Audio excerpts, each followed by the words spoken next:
atas nama Nona Rahmi, Prodi Sosiologi Agama. Baik, saya akan menjelaskan materi tentang kelompok dan organisasi sosial. Di sini saya mengambil contoh kelompok organisasi sosial, yaitu Majelis Taklim.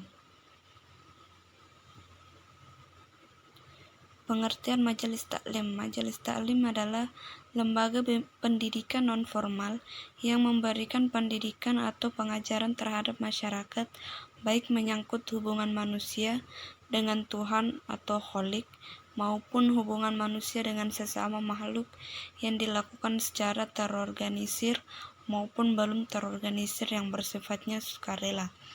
Nah, lembaga non-formal ini memiliki beberapa ciri, yaitu yang pertama, sebagai lembaga non-formal, maka kegiatannya dilaksanakan di lembaga khusus masjid, musola, atau rumah anggota majelis taklim. Nah, yang kedua, tidak ada aturan kelembagaan yang ketat sehingga sifatnya sukarela, tidak ada kurikulum dan materinya adalah segala aspek ajaran agama. Yang ketiga, bertujuan mengkaji, mendalami, dan mengamalkan ajaran Islam. Dan selanjutnya, antara ustadz memberi materi dengan jumlah sebagai penerima materi secara langsung. Berarti majelis taklim ini adalah suatu wadah pembentuk jiwa dan kepribadian yang agamis yang berfungsi sebagai stabilitas dalam seluruh gerak aktivitas kehidupan umat Islam. Maka selayaknya kegiatan ini mendapat perhatian dari masyarakat sehingga terciptanya insan-insan yang memiliki keseimbangan antara potensi intelektual dan mental spiritual dalam upaya menghadapi perubahan zaman yang modern dan semakin maju ini.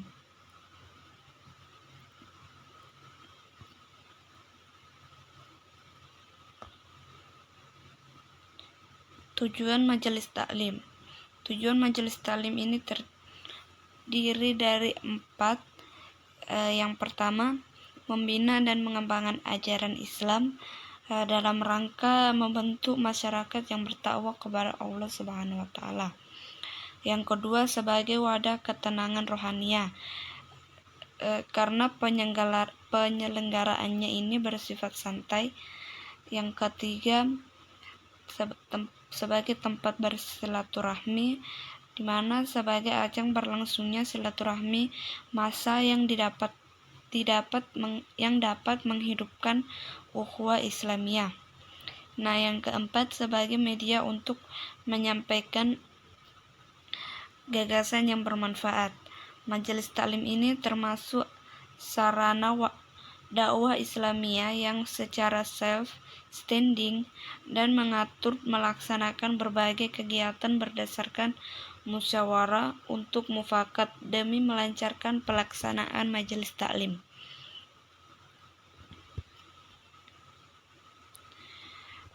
Peranan majelis taklim yaitu mengkokohkan landasan hidup sebagai muslim sejati secara rohaniah maupun jasmaniah,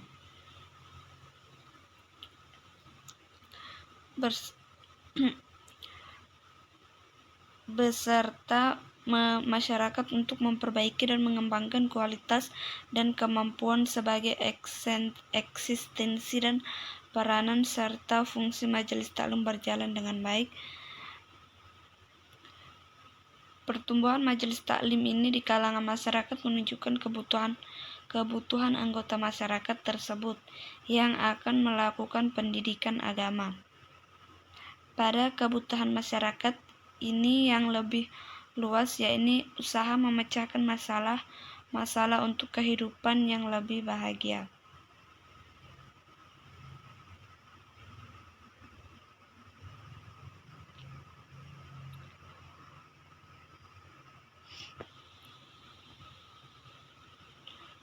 Materi yang disampaikan majelis taklim yaitu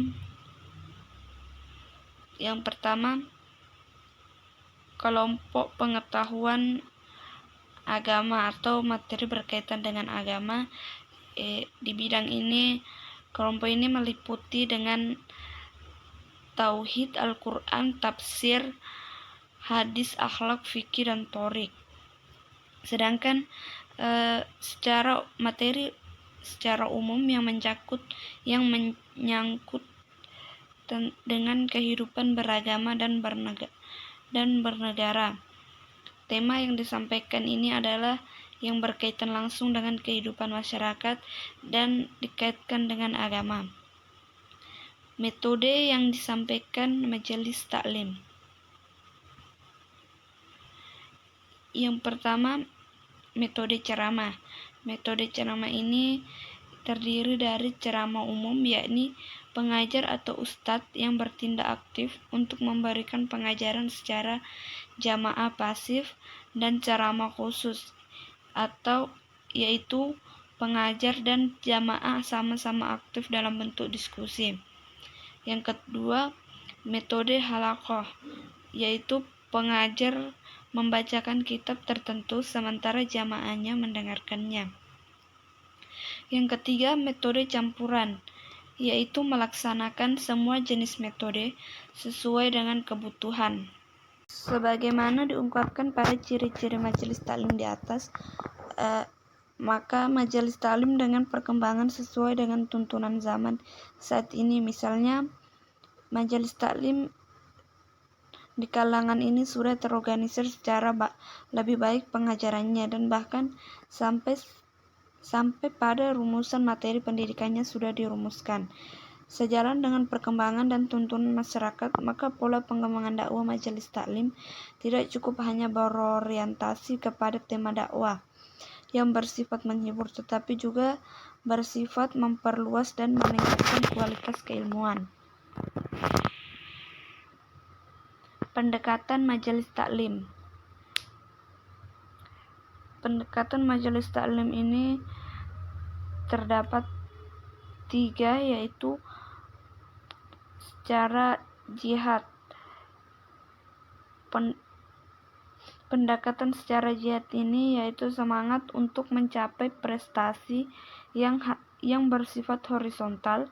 Dalam hal ini, dakwah mengarahkan jamaahnya untuk memahami tugas dan tanggung jawab sebagai makhluk sosial. Yang kedua, secara ijtihad, yaitu menumbuhkan semangat perjuangan dalam tataran intelektual. Dalam hal ini, dakwah dalam majelis taklim mampu mempertajam intelektual jamaahnya melalui sikap bersedia mendengarkan perkataan, pengumpulan informasi secara memperoleh bukti serta data yang akurat, dan mengikuti yang lebih baik. Yang ketiga, secara mujahadah, yaitu usaha terus-menerus untuk mencapai kebenaran dan kedekatan dari diri kepada Tuhan melalui tindakan-tindakan. Hal ini dilakukan spiritual religius yang berorientasi untuk memperlembut hati nurani dan memperluas kepekaan rohaniah.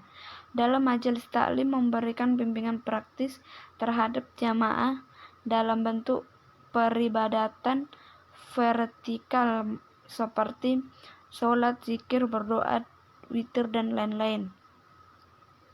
Nah, melihat bentuk-bentuk pendekatan tersebut, tentunya majelis taklim sangatlah perlu dan dibutuhkan masyarakat, dan tentunya dalam hal ini bukan hanya tugas majelis taklim tetapi tugas masyarakat sendiri.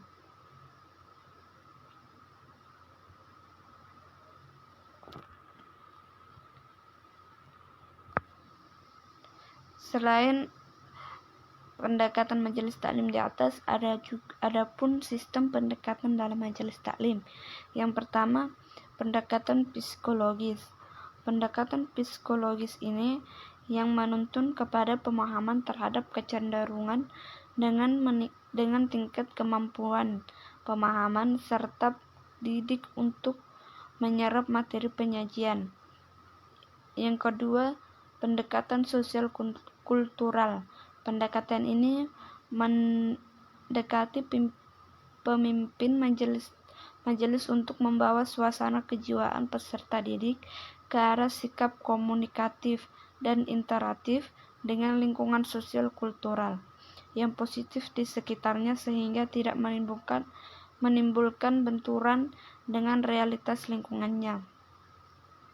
Yang ketiga, pendekatan religius. Pendekatan ini menuntut pemimpin untuk mampu menguak dan menginterpretasikan ajaran agama yang menimbulkan suasana keagamaan dalam majelis taklim serta menimbulkan jiwa yang bersih dalam pribadi tiap peserta didik. Nah, yang keempat, pendekatan saintifik. Pendekatan ini menuntut pemimpin majelis taklim untuk mampu menganalisa dan menafsirkan ayat-ayat ataupun hadis yang relevan dengan tuntunan perkembangan ilmu pengetahuan. Yang kelima, pendekatan pembangunan. Pendekatan ini menuntun pemimpin majelis taklim untuk menggali sumber motivasi dari dalam ajaran agama yang dapat memberikan gairah dan semangat membangun majelis taklim. Nah, yang terakhir ini pendekatan security dan prosperity. Pendekatan ini mengharuskan pemimpin majelis taklim untuk menggelarkan ajaran agama dari sudut kemanfaatan untuk hidup rukun bersatu sebagai satu bangsa, satu tanah air yang ketahanan mental dan nasional, berwawasan bangsa cinta, pada pola hidup sederhana, produktif, dan mandiri. Itulah tadi pemaparan dari saya. Kurang dan lebihnya mohon maafkan. Assalamualaikum warahmatullahi wabarakatuh.